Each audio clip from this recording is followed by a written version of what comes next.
हाय, मैं हूँ Kshitij and welcome to the weekend edition of the Gullak. और हमने जैसे लास्ट वीक डिस्कस किया था कि is there a possibility that Nifty can threaten और sustain above 200 EMA and we looks like कि market has broadly revolving around this zone and market में थोड़ा सा पॉजिटिव सेंटिमेंट है। Now coming week there are major clues, जैसे कि हमने देखा है कि मेजर रिजल्ट्स हैं ICICI bank, Reliance industries, HDFC, इनका क्या इम्पैक्ट पड़ेगा आने वाले वीक में। यूएस में काफी इंपॉर्टेंट रिजल्ट्स है from the tech magnificent seven, like Tesla में है, गूगल का है, इंटेल का है। Although it is not part of the Mag 7, but still the impact of the memory chip making companies and everything memory companies will be higher. तो अब ये देखते हैं कि यहाँ से स्ट्रक्चर कैसा रह सकता है। एफ की जो सेलिंग है काफी कम है, इसीलिए हम थोड़ा ऊपर सस्टेन कर रहे हैं, बट ब्रॉड बेस फिगर अभी भी नेट सेल का ही है। थोड़ा सा इंटेंसिटी कमजोर हुई है, तो how it is impacting the current gains, is it market can market sustain at higher levels, because F तो नेट बायर्स हुए नहीं है। इन सबको डिटेल में समझेंगे from the charts also and the data also, और थोड़ा सा ग्लिम्स भी लेंगे कि how are the results of the all the three की हैवीवेट्स। तो स्टार्ट करते हैं हमारे निफ्टी के मंथली चार्ट के एनालिसिस से। On the monthly chart we can see Nifty is broadly inside the range of this March candle, और ये जो लेवल्स हैं आप उसको देख के थोड़ा सा वो नहीं देखिए, ये बेसिकली एक फिर रिट्रेसमेंट टूल होता है। ये मेजर करता है कि यहाँ से जो फॉल चालू हुआ है तो यहाँ तक इसके परसेंटेज कितने लेवल पे डिवाइडेड है। तो आप देखेंगे 38, 50, 61, ये थोड़ा सा रिट्रेसमेंट लेवल में काम आता है देखने के लिए। तो अगर अभी आप देखेंगे तो मार्केट 50% के थ्रेशोल्ड के ऊपर सस्टेन करने की कोशिश कर रहा है, एंड दिस दो तीन हाई को निकाल चुका है प्रीवियस 2 मंथ्स के हाई का, जो कि आपका जून और मई है।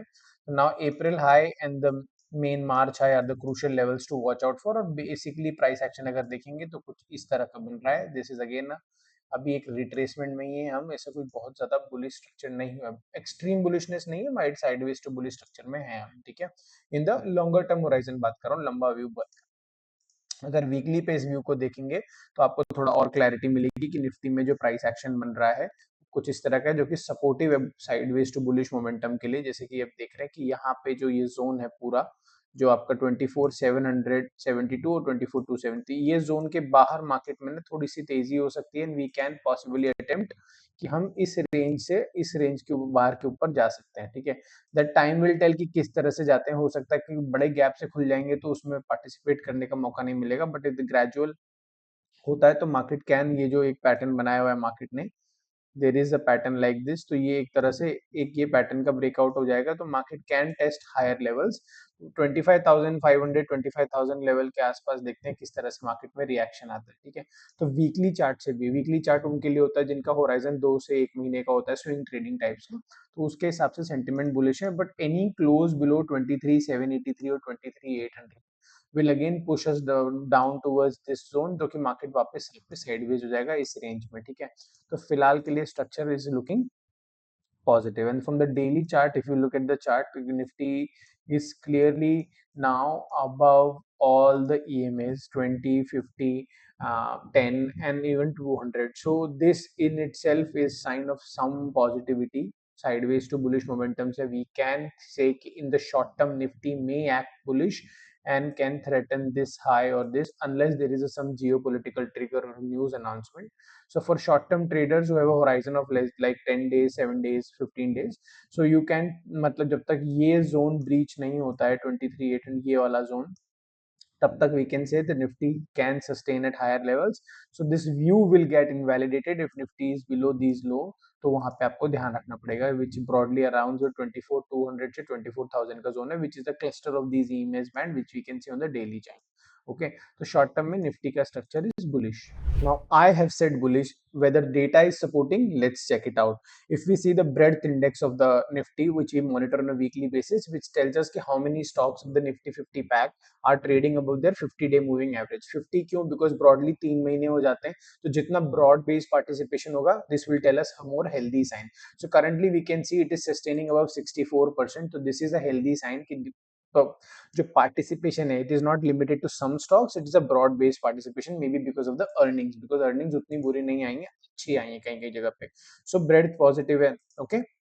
Now let's look at the all-time high से distance कितना हो गया निफ्टी का as a key parameter. Now it's 7.5%. Nifty अपने ये जब देख रहे हैं कि हमारा जो सितंबर 2024 में, फिर जनवरी इस साल में जो टॉप लगा था उससे कितना नीचे है, तो अभी 7.5% नीचे है प्रीवियस ऑल टाइम हाई से। सो ग्रेजुअल रिकवरी कर रहा है मार्केट, ये देखने को मिल रहा है हमको। Okay, next data is open interest. ये ओपन इंटरेस्ट क्या है कि हमें ये दिखाता है कि जुलाई सीरीज मतलब जुलाई के एंड के लिए मार्केट पार्टिसिपेंट किस तरह की रेंज को एंटिसिपेट करके चल रहे हैं। फॉर लेमैन लैंग्वेज आप ये मान के चल सकते हैं कि आपको जुलाई एंड तक निफ्टी किस रेंज में लगेगा। तो ये जो ग्रीन बार है ये सपोर्ट दिखाता है, रेड बार है रेजिस्टेंस दिखाता है, ठीक है। तो आप ये मान के चलिए ब्रॉडली मार्केट इज एंटिसिपेटिंग कि भाई 24,000 से 25,000 की रेंज है for the July end series, unless there is some, मैंने जैसे बोला ये चेंज भी होता रहता है, this is a dynamic dating. For now it is anticipating that market can expect, you can expect market to trade between 24,000 and 25,000 for the July series, okay। और 24,000 पे 24,200 पे बेस भी बन रहा है। Now what is the take away for this week, जैसे कि short term में देखा जिनका एक्सपायरी तक का व्यू रहता है 4-5 दिन वगैरह का, उनके लिए तो मार्केट साइडवेज टू बुलिश है अनलेस मार्केट ब्रीचेस 24,200। 24,200 के नीचे आपको वीकनेस देखने को मिलेगी। कुछ भी बोल रहा हूँ, data is very dynamic, it can change intraday also. So 24,200 के नीचे ये व्यू इनवैलिडेट हो जाएगा, देन 24,500 से 24,300 will act as again strong resistance and 24,000 as a support. तो 24 से 24,500 की रेंज हो जाएगी for the short term outlook. Longer term approach क्या होना चाहिए for people who are more investors, उनके लिए कोई प्रॉब्लम नहीं है बेसिकली अभी इस लेवल पे एग्रेसिव लमसम नहीं करना है, बिकॉज मार्केट ऊपर जा रहा है। So let it sustain at higher levels. अब देखते 25,000 के ऊपर निकलता है नहीं निकलता है, how can it sustain. Then there can be time of tax loss harvesting वगैरह कर सकते हैं, कुछ अगर आप पोर्टफोलियो क्लीन कर सकते हैं, उन सब चीजों को देखो, बिकॉज ब्रॉडली स्ट्रक्चर रेंजिंग है, ऐसा कोई ट्रेंडिंग स्ट्रक्चर नहीं है अगर मंथली चार्ट भी देखेंगे तो, ठीक है। So this is the view and the take away.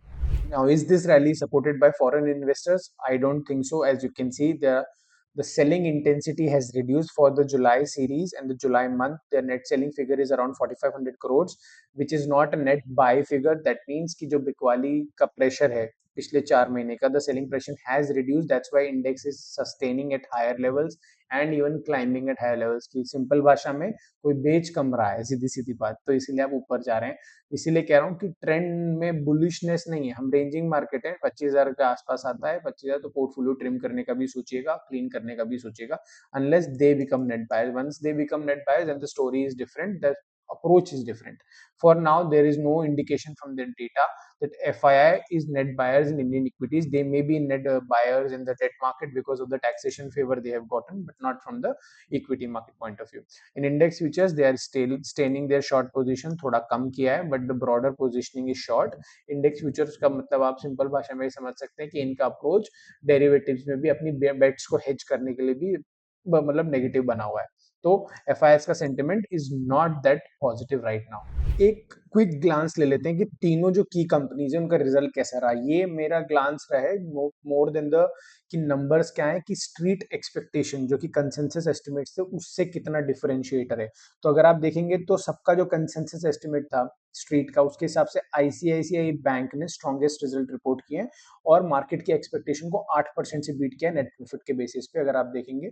और निम्स में भी बीट किया। निम्स क्या होता है, NIMS basically net interest margin, जैसे कि आपने बैंक से, आप बैंक को आपने आपने लोन लिया, बैंक ने आपसे 9% का इंटरेस्ट रेट लिया, उसके बाद डिपॉजिट के तौर पे आपको 5% वापस देते, तो बीच का जो डिफरेंशियल होता है that is their operating margin, और वही उनका net profit main main number हो जाता है कि ऑपरेटिंग बिजनेस से, जो उनका लेंडिंग कोर बिजनेस से कितना पैसा कमा रहे हैं वो।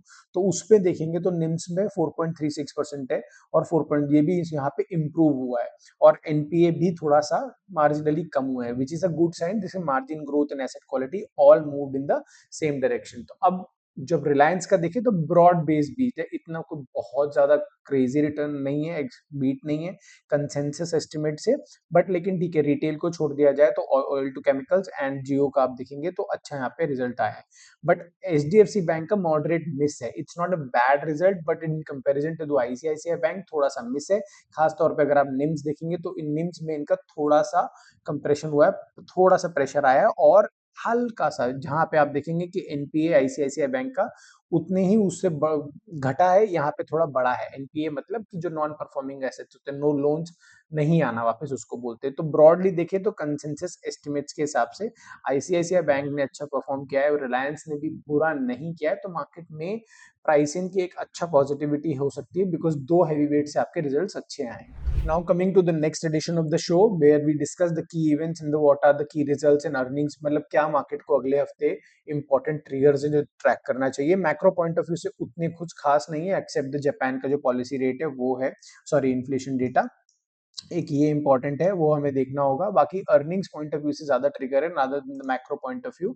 मैक्रो पॉइंट ऑफ व्यू से ट्रेंडिंग अंडर सिक्योरिटी को मैं डिस्कस करूंगा।